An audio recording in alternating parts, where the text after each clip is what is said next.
Hey guys, welcome to this week's episode. So I'm sure a few of you at least have heard that I just picked up a new endorsement with Marconi Labs.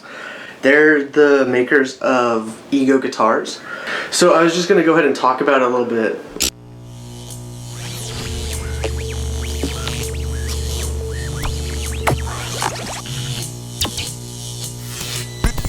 I was just going to go ahead and go over a few of the specs on this thing because it's really an incredible instrument, and it's a new company that I hadn't even heard of until a few months ago. And I'm blown away by the quality of their product. This thing is amazing. It sounds great. And I was going to let you guys hear maybe a little bit of it, but we'll see. So this guitar particularly is the first of its kind, and it came with a paint job color, which is called Color of Life, and it looks awesome. It's really cool. It's metallic, very shiny. I love it. And it has just so many colors in it, but it has like a really great overall look as well. And one thing that's really cool about these guitars is they do kind of a thing I was doing on my signature model a little bit. So they have three pieces to the body. So they have this whole piece right here, which is called the chassis.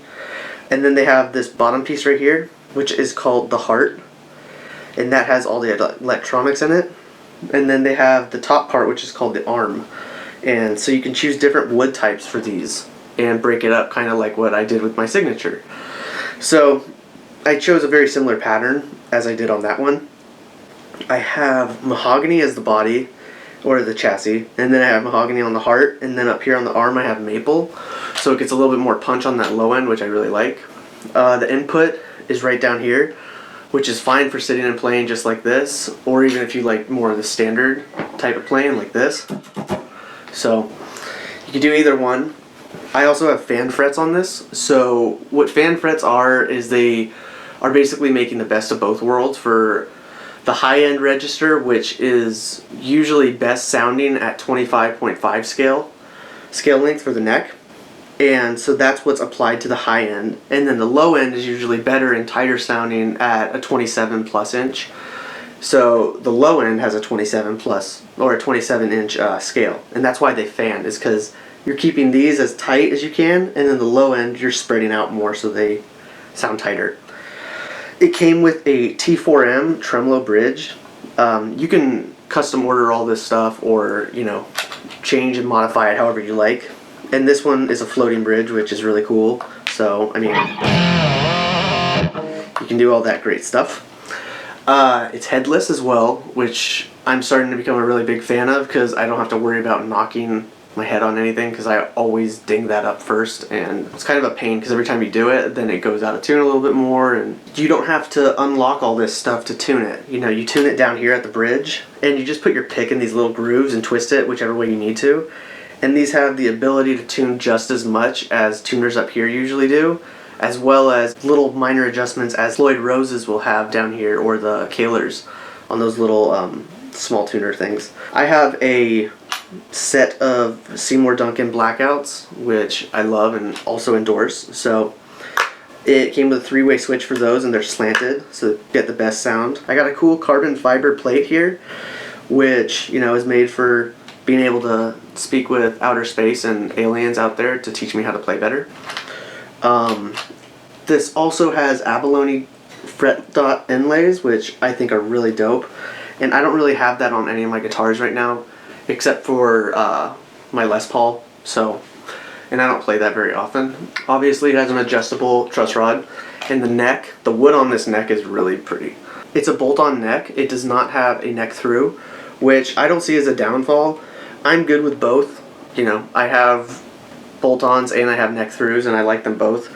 The good thing about a bolt-on is if you ever break your neck or warp it or anything bad like that, then you can get it replaced, and that's a big plus for sure. It has an open cavity for the tremolo system, which is kind of cool, so I don't have to take the back plate off every time I want to do it. It sounds really great. Another great thing about this, I'm sure you saw, was the cutaway they have here. I mean, this thing goes up seriously past the 24th. It ends right here, which is, past the 24th, like I just said, which is really cool. So it makes it very easy to get up here, and even if you're not favorable to your pinky of playing, you can be using your third finger and stuff up here really easily. You know, easy access for the tone knobs, of course, and you can customize the color of the bridge, the knobs, whatever you want, all the way down to the bolts. Like, I got purple bolts around here. I'll do a close-up of that so you can see it. It's pretty cool. And the wood on this, on like the neck, I mean, it's gorgeous. I have an ebony fretboard too on the other side, which is also a really beautiful cut. I mean, it has a glossy neck, which a lot of people tell me they don't really like, and I usually have satin necks, so I get that. But I really haven't had any struggle playing fast on this thing or had any snag ups at all on this. So I'm really happy with it. I really like it a lot. It has a unique shape to it, which is pretty cool. I'm trying to think of a good combination to tell you it has. I don't know if you've played Strandbergs, how they have those endure necks or the trapezoid necks type things. How they'll start high and then they kind of come down. So that way as you get higher up you can play. It basically rotates your wrist for you in a sense, or compensates for that. So this does that, but much more gradually, which I personally like because I'm not a big fan of endure necks, and I know I'm going to get a bunch of hate for saying that, but I'm not a big fan of them personally. But I've also been playing standard C's and D necks, you know, for 14 years or something now. So it's just a great overall guitar. I really suggest you guys check them out. If you guys are going to NAMM, they will be there. It's just called Marconi Labs Ego Guitar. I'll probably be over that booth a few times, if not a lot of times, because I'm going to be checking out their newer stuff as well. Oh, this also has a tracking chip type thing. So I can take my phone and all you have to do is download an NFC reader from your app store. I got this one that's called NXP, and it works better than the other ones I tried. And all you do is you seriously just take your phone, turn on the reader, and you hold it up to the back where it says, has their little signature thing right here. And it brings this up. It's just a screen that will show you a few codes and stuff on it.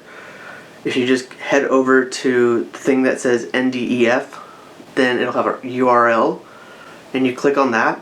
And once you click on that, it takes you to their website, marconilab.com, and it shows you your guitar as well as all the specs that are in it and the person that ordered it. It pulls up this for mine.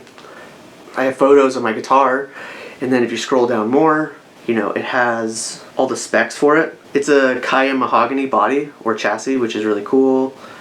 Life is Color is the color. No pick guard. Tremolo fan fret, 7 strings. Maple armwood, which is up here.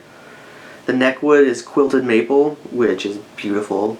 And the shape they call the neck is a variable shape, so it moves with your hand like I was talking about, which is really cool. It has a 16-inch radius fretboard for any of you nerds out there that know all that stuff. It has jumbo frets, 6105s, abalone dots, chrome locking nut. It's really cool. You can see all this different stuff though. It's so great, and it says who bought it and, you know, their address, their phone number, everything. So if you lose it, I mean, if the person's not a complete dick, they will send it back to you and they'll have your address right there.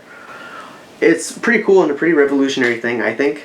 I personally think it's a great idea to be implementing on all guitars because it'll make tracking them down that much easier if they do get stolen or tried to pawn off.